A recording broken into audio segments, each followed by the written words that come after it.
मीरा और राधिका दोनों बहनें थीं। दोनों सगी बहनें थीं, लेकिन दोनों के बीच कभी नहीं बनती थी। मीरा हमेशा राधिका से जलती रहती थी। मीरा को राधिका की हर चीज़ से जलन थी, लेकिन राधिका की ही चीज़ उसे चाहिए थी। मीरा पढ़ने में कमज़ोर थी, लेकिन राधिका बहुत तेज़ थी।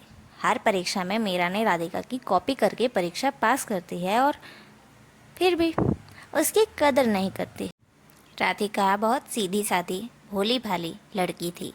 कोई उसे मार कर या डांट कर भी चला जाता था तो भी वो उसे कुछ नहीं कहती थी। वो हमेशा मीरा की हर जिद सहती रहती थी। ये सारी चीज़ देख मीरा और राधिका के माता पिता भी बहुत चिंतित रहते थे कि आखिर कब मीरा अपनी सगी बहन राधिका से प्यार करना सीखेगी, वो उसे कब इज्जत देने लगेगी। देखते देखते समय बीतता गया। मीरा और राधिका दोनों बड़ी हो गई। अब उनके माता पिता ने दोनों के लिए लड़का ढूंढना चालू कर दिया, ताकि दोनों की शादी करके उनको उनके घर बसाने दिए जाए।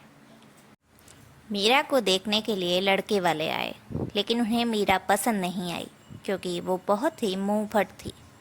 उसका बर्ताव उन्हें अच्छा नहीं लगा, लेकिन उन्हें राधिका पसंद आ गई और राधिका के साथ रिश्ता तय हो गया।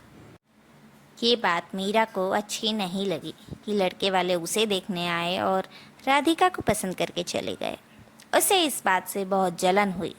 शादी के दिन नज़दीक आ रहे थे और मीरा बस यही सोच रही थी कि कैसे राधिका की शादी को रोक दिया जाए, ताकि जो खुशी उसे नहीं मिली वो राधिका को भी ना मिले।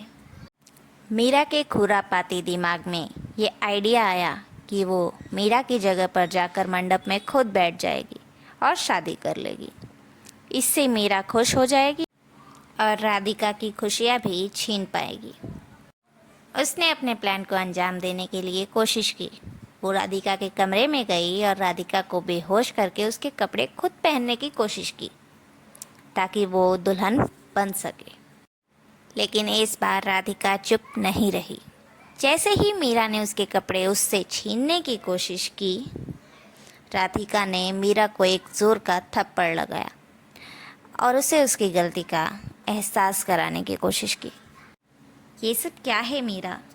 आज तक तूने मेरी सारी खुशियाँ छीन ली मुझसे, मेरा सब कुछ छीना। मैं सहती रही, पर आखिर अब तू मुझसे मेरा पति भी छीनेगी क्या? क्यों मीरा? मैं तो तेरी बहन हूँ ना, तो मेरी सगी बहन है।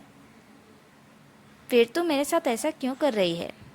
अभी भी वक्त है मीरा, सुधर जा। तुझे भी कोई अच्छा लड़का ज़रूर मिल जाएगा। मीरा कहती है, देख राधिका, मैं नहीं चाहती कि तू इस लड़के से शादी करे, क्योंकि ये मुझे देखने आया था और तुझे पसंद करके चला गया। उस पर मेरा हक है, मैं ही शादी करूँगी। चुपचाप अपना शादी का जोड़ा मुझे दे दे, अगर मेरी खुशियाँ चाहती है तो। तभी उन दोनों के माँ बाप वहाँ आ जाते हैं और मीरा को डांट फटकार कर राधिका को मंडप में लेकर जाते हैं। उसकी शादी तो हो जाती है, पर मीरा की जलन अभी भी ख़त्म नहीं होती। वो बार बार कोशिश करती है कि इन दोनों के बीच में दरार डाले।